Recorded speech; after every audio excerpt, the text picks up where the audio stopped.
عرض کی منم و ہمی تمنا کہ بوقت چاں سپردن برخ تو دیدہ باشم تو درون دیدہ باشی۔ حضور یہی تو ایک تمنا تھی کہ دنیا سے جاتے ہوئے آپ مجھے دیکھیں، میں آپ کو دیکھوں۔ ہمارے آقا و مولا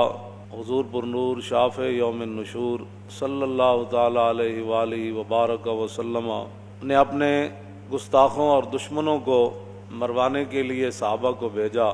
اور پھر جب نبی علیہ الصلوۃ والسلام کے خلاف کوئی کافر بات کرتا یا اسلام کے خلاف، تو نبی علیہ الصلوۃ والسلام حضرت حسان کے لیے مسجد نبوی شریف میں ممبر بچھواتے۔ جب حضرت حسان وہاں کھڑے ہوتے تو حضور فرماتے کہ بھائی حسان میرے دشمنوں کو جواب دو، اور پھر جب حضرت حسان حضور کے دشمنوں کو جواب دے کر حضور کی تعریف کر کے فارغ ہوتے تو نبی علیہ السلام فرماتے شفیتا واستشفیتا، کہ تو نے میرے دشمنوں کو جواب دے کر اور میری تعریف کر کے اپنے سینے کو بھی ٹھنڈا کیا اور مسلمانوں کے سینے کو بھی ٹھنڈا کیا تھا۔ اور نبی علیہ الصلوۃ والسلام کو جب ایک موقع پر صحابہ نے عرض کی کہ حضور انہوں نے تو یہ بات کی ہے اسلام کے خلاف اور ہمارے خلاف، تو نبی علیہ السلام نے یہ نہیں فرمایا کہ آپ نے بڑے معتدل طریقے سے جواب دینا ہے اور بڑے تحمل سے جواب دینا ہے، فرمایا قولوا لہم کما قالوا، فرمایا جیسے انہوں نے بات کی ہے اسی انداز میں ان کو جواب دینا ہے۔ تو یہاں بڑا چرچا ہے کہ جی اقوام متحدہ کے پلیٹ فارم پر حضور کی عزت کی بات کی گئی ہے، اور چونکہ اقبال کہتا ہے کہ اس میں کیا شک ہے کہ محکم ہے یہ ابلیسی نظام، اور پختہ تر اس سے ہوئے خوئے غلامی میں عوام، آرزو اول تو پیدا ہو نہیں سکتی کہیں، ہو کہیں پیدا تو مر جاتی ہے یا رہتی ہے خام، تو پختہ افکار کہاں ڈھونڈنے جائے کوئی، اس زمانے کی ہوا رکھتی ہے ہر چیز کو خام۔ ہماری قوم چونکہ خوئے غلامی میں بہت آگے ہے، اور خاص میں خود بھی پنجابی ہوں، خاص کر کے پنجابیوں کے بارے میں تو یہاں انگریز 100 سال بڑے مزے سے حکومت کر کے گیا ہے، اور بڑے بڑے اعلیٰ اس کو خدام یہاں ملے، اور جنہوں نے سالانہ جا کر وائسرائے ہند اور ملکہ برطانیہ کو، وہ کتابیں میرے پاس پڑھی ہے، اپنی رپورٹ پیش کرتے تھے کہ آپ کے دور میں تو شیر اور بکری نے ایک جگہ پانی پیا ہے، اور انگریزوں کو اعلیٰ حضرت تک لکھ کر اپنے سپاس نامے پیش کرتے رہے، ایسے وہ تھوڑے 100 سال یہاں گزار گئے۔ تو ان کی تو خو یہ ہے کہ بھائی انہوں نے، اقبال کہتا ہے کہ بہت تازہ پسند ہے مذہب میں اس کی طبیعت، داتا صاحب کی خدمات آج تک کسی کو یاد نہیں آئی، بہت تازہ پسند ہے مذہب میں اس کی طبیعت، بھائی نیا کوئی جال لاوے صحیح، کوئی نئی گل کرے صحیح، وہ دیکھا جی کمال بات ہو گئی، دیکھا جی وہ کمال بات ہو گئی، اور جی اقوام متحدہ کے پلیٹ فارم پر حضور کی عزت کی بات ہو گئی، ممتاز قادری کا تختہ دار کسی کو نظر نہ آیا، ممتاز قادری کی جیل کسی کو نظر نہ آئی، اور دودھ پیتا بچہ چھوڑ کر جیل میں جا بیٹھا، اور اتنا سارا بچہ چھوڑ کے تختہ دار پر جھول گیا، اس پر کسی کو ناموس رسالت کا پتہ ہی نہیں، بھی ممتاز قادری شاید شوقیہ وہاں جھولتا رہا ہے، ہاں جی، اس پر کسی کو کوئی پریشانی نہیں ہوئی، اور اس کو قاتل کہنے والا، اور وہ جا کر اقوام متحدہ میں حضور کی عزت کی بات کرتا ہے جو ممتاز کو قاتل کہہ رہا ہے، اور قوم کو کہا دیکھا جی وہ ناموس رسالت کی کیسی بات اس نے کی ہے جناب۔ پھر آسیہ ملونہ کو رہا کرنے والا، اور اس کے بدلے میں طریق لبیک یا رسول اللہ کے ہزاروں کارکنوں کو اندر کرنے والا، اور حافظ اور قاریوں کو سید زادوں کے گھروں میں بھی ان کی دیواریں پھلانگ کر سید زادیوں کی تقدس کو بھی پامال کرنے والا، اور مساجد میں 10-10 15 نماز نہ ہوئی، جوتوں سمیت فورسز بیٹھی رہی، مساجد کی عزت اور حرمت پامال ہوئی، اور 2 عالم شہید ہوئے اس دوران، مولانا یوسف سلطانی جیل میں شہید ہو گئے، علامہ منیر احمد نعمانی بار آ کر شہید ہو گئے، ہزاروں دہشت گردی کے پرچے کٹے، حضور کی عزت کی خاطر جو لوگ باہر نکلے ان کے خلاف پرچے کٹے، قوم کو وہ ناموس رسالت کی بات یاد نہ رہی، اور 2 جملے کہنے پر کہا جی دیکھا ہے اس نے وہ کیسی بات کی، تو میں نے کہا وہ بات وہاں کرتا نا، وہ اگر وہ سٹیج پر بات کر رہا تھا تو جو آیت میں نے آج پڑھی ہے یہ آیت پڑھتا نا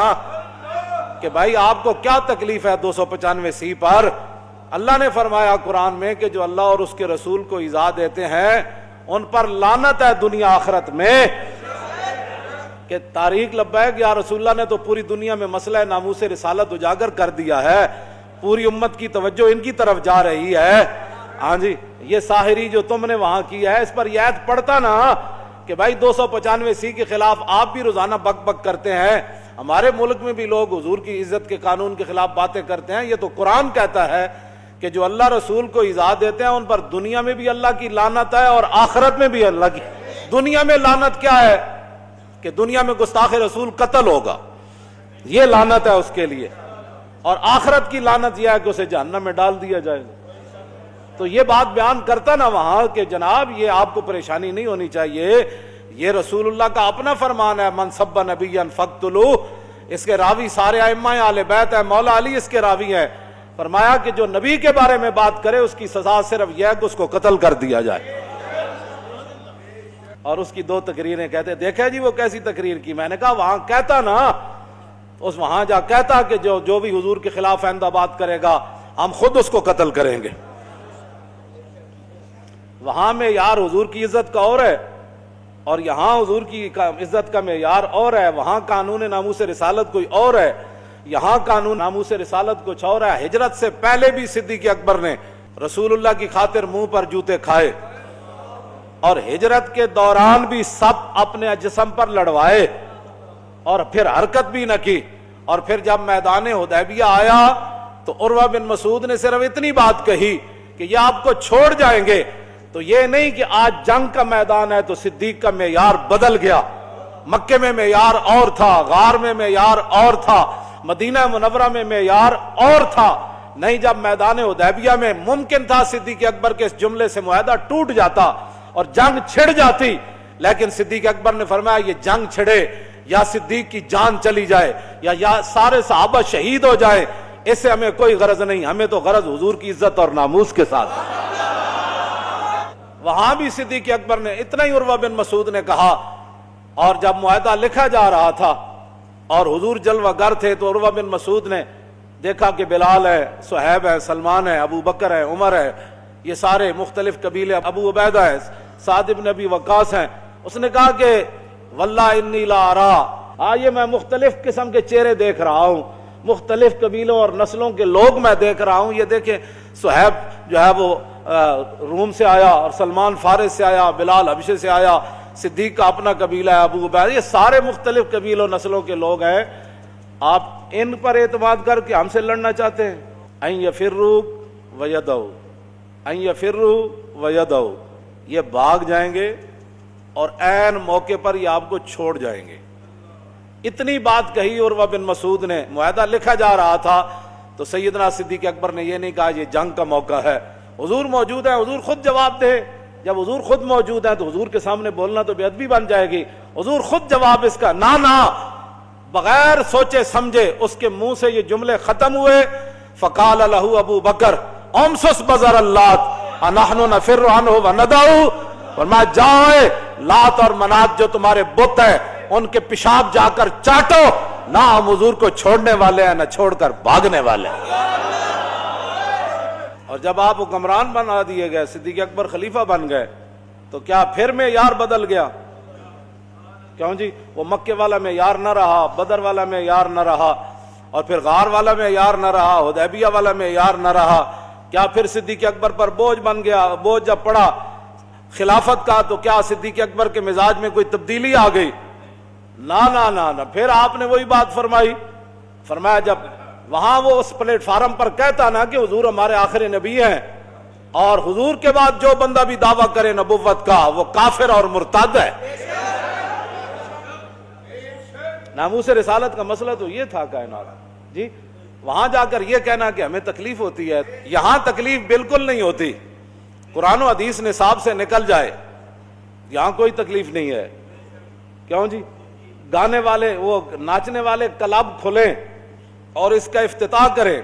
کالجوں کے اندر مسلمان بچیوں اور بچوں کے وہ تو میں نام نہیں لیتا، وہ جو ممبر کا اپنا تقدس ہے، جو کچھ اخبارات میں آتا رہتا ہے، ہاں وہ سارا کچھ یہاں ہوتا رہے اور ریاست مدینہ بھی یہاں ہی ہو، اور کشمیر کے اندر آگ لگی ہوئی اور سری لنکن ٹیم یہاں کھیلنے کے لیے آ جائے۔ مجھے بتائیں نا وہ کون سی ریاست مدینہ تھی؟ کیوں جی؟ جس کے اندر حضور بدر کی طرف جا رہے ہوں اور پیچھے میچ ہو رہا ہو۔ وہ کون سا ریاست مدینہ تھی کہ جہاں حضور فتح مکہ کے لیے تشریف لے جا رہے ہیں اور پیچھے وہ کیسر و کسرا سے ٹیم منگائی جا رہی ہو کھیلنے کے لیے؟ وہ مجھے بتائیں نا وہ کون سی؟ حضور نے تو کبوتری کے پیچھے بھاگنے والے کو کیا فرمایا؟ ایک بندہ کبوتری کے پیچھے بھاگے جا رہا تھا، کبوتری اوپر اڑ رہی تھی، حضور نے فرمایا کہ یہ جو اوپر اڑ رہی ہے یہ شیطانہ ہے، اور جو اس کے پیچھے بھاگ رہا ہے یہ شیطان ہے۔ کبوتری کے پیچھے بھاگنے والے کو سارے محدثین نے، ملا علی قاری سے سارے نے، سب نے یہ لکھا کہ کبوتری شیطانہ اس لیے بن گئی کہ اس بندے کے لیے اللہ کے ذکر سے غفلت کا سبب بن گئی،